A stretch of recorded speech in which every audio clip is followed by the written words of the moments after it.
हाँ हेलो बच्चों, class 10th में अपनों ने एक्सरसाइज 9.2 के क्वेश्चन नंबर 2 तक काम कर लिया था। ठीक है, अब क्वेश्चन नंबर 3 से करना है। तो जिन बच्चों ने वर्क नहीं किया है कृपा करके वो अपना वर्क करें, वीडियो देखें, काम करें और रिवीजन करें। मेन तो बात रिवीजन की है। ठीक है, और जो क्वेश्चन आपको मैं मान लो बीच में कोई छोड़ रही हूँ और आपको वो करना है, नहीं समझ में आ रहा, तो आप मेरे से पूछ सकते हो ताकि मैं दोबारा से वो बता सकूँ।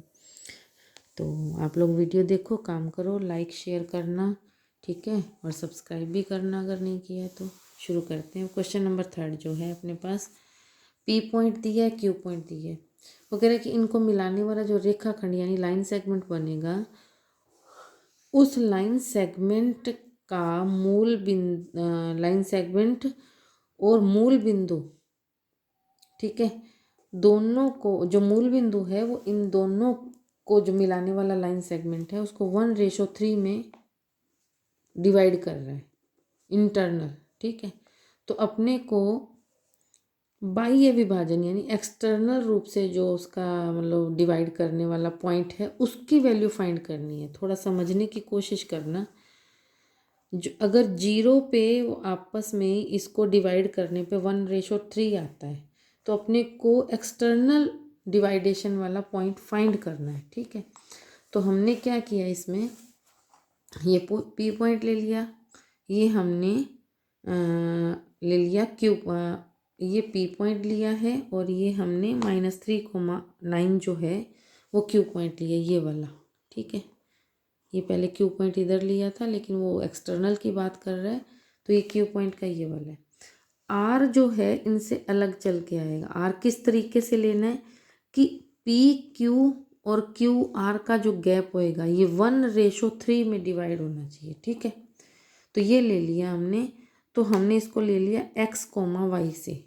ठीक है, अब बात ये है कि इसको हम किस तरीके से करेंगे। आपको बताया हुआ है कि जो एक्सटर्नल वाला होता है यानी बाह्य विभाजन होता है वो कैसे करते हैं, m1x2 - m2x1 upon m1 - m2।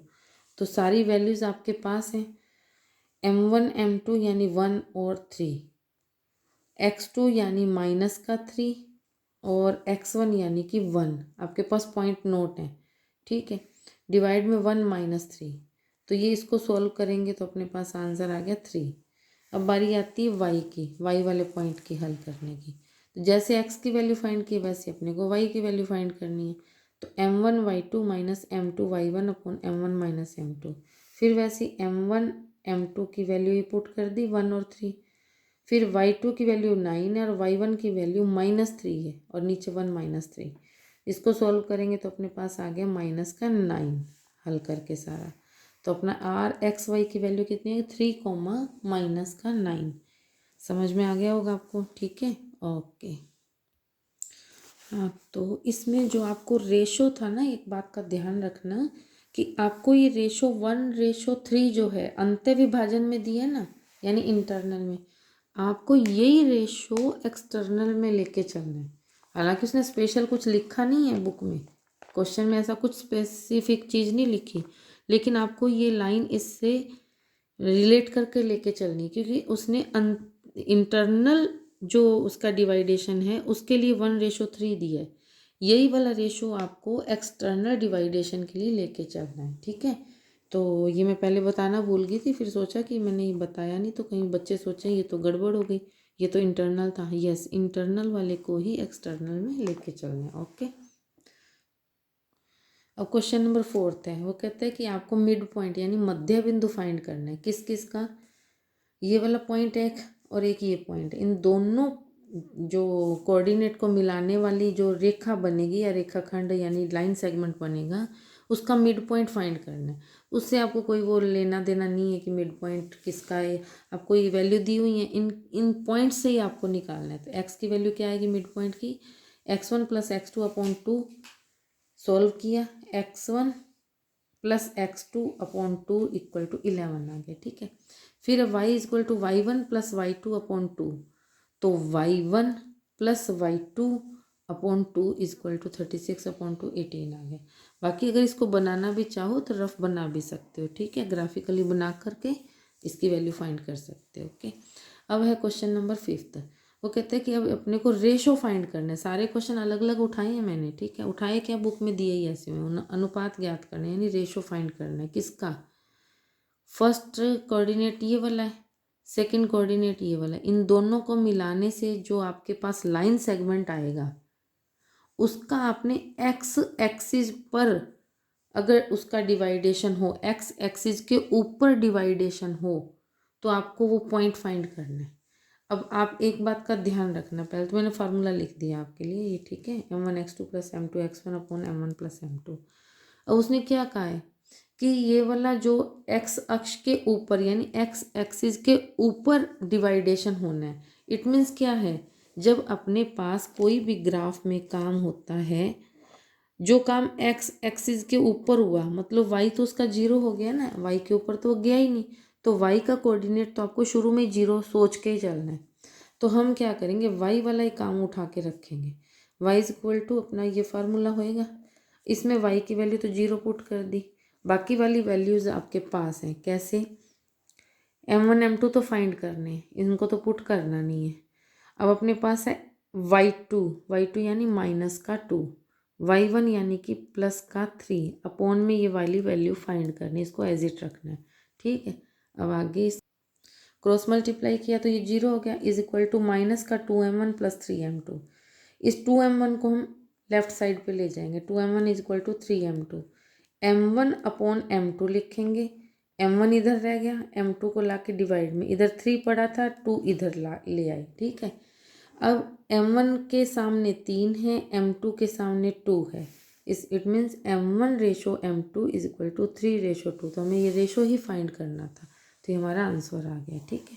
अब क्वेश्चन नंबर 8, p की वैल्यू अपने पास है 3,5, a और b की वैल्यू ये है। अब इसमें आप देख लेना नेम उसने दिए हैं कि नहीं दिए, नहीं दिए तो आप लेट कर लेना, ठीक है। a और b को जो मिलाने वाला अपने पास रेखाखंड आएगा नहीं लाइन सेगमेंट आएगा, उसको ये वाला पॉइंट p पॉइंट 4:7 में डिवाइड कर रहा है। तो कहते हैं कि जो b आपने लेट एक्स वाई लिया है ना अपनों ने, b की वैल्यू यानी इस कोऑर्डिनेट की वैल्यू आपको फाइंड करनी है, ठीक है। तो b की वैल्यू फाइंड करनी है, कोई दिक्कत नहीं, हमने तो अपना वही फॉर्मूला लगा के चलना है। तो x इज इक्वल टू ये है, y इज इक्वल टू ये है, तो हमने क्या किया, x की वैल्यू तो अपने x की वैल्यू पुट कर दी। पहले तो ये x की वैल्यू तो 3 आ गई, ये अपनों ने वैल्यू पुट की, कैसे, m1 m2 ये दे रखे m1 m2, ठीक है। अब अपने पास है x2, तो x2 तो ओनली x है, x1 यानी कि मेरे पास माइनस का 2 है, अपॉन में 4 + 7। इसको सॉल्व किया हमने एज इक्वेशन लेके, एज एन इक्वेशन लेके, तो ये अपने पास ये सारा हल करते हुए अपने पास वैल्यू क्या आ गई, x इज इक्वल टू 47/4। अब आती बारी y की, तो ठीक है, y वाला फॉर्मूला भी एज इट लगा दिया, सारी वैल्यूज़ पुट कर दी। वैल्यूज़ ध्यान से पुट करना, x1 x2 वगैरह सब जो भी है, चाहो तो आप साइड पे लिख सकते हो, चाहो तो इनके ऊपर भी लिख सकते हो, x1 क्या है y1 क्या है सारा लिख सकते हो, ठीक है। तो ये अपने पास 5 वैल्यू पुट कर दी y की, y यानी कि जो गिवन वैल्यू अपने पास 3,5 वाली p वाली पॉइंट की, ठीक है, वो 5 पुट कर दिया ये वाला। आगे है अपने पास ये 5 पुट किया, m1 m2 y2 अपने पास y है और y1 अपने पास 3 है, अपॉन में 4 + 7 सॉल्व किया इक्वेशन के तौर पे, तो हमारे पास वैल्यू आ गई y इज इक्वल टू 34/4, 2 की टेबल पे कट किया 17, सॉल्व किया तो 34/4 इज इक्वल टू 17/2, तो अपना b वाला पॉइंट क्या बन गया, 47/4, 17/2। तो ये आपका मेरी तरफ से 9.2 यानी कि एक्सरसाइज 9 पूरी हो गई। हाँ, अगर जो क्वेश्चन बीच में मैंने छोड़े हैं 2-4 क्वेश्चन, जो आपको उनमें से समझ में ना आ रहा हो खुद से करने पे, तो आप मेरे से पूछ सकते हो। और मेरी तरफ से 9 एक्सरसाइज कंप्लीट हो गई। अब मैं एक्सरसाइज शुरू जो भी करूँगी कल करूँगी, ठीक है।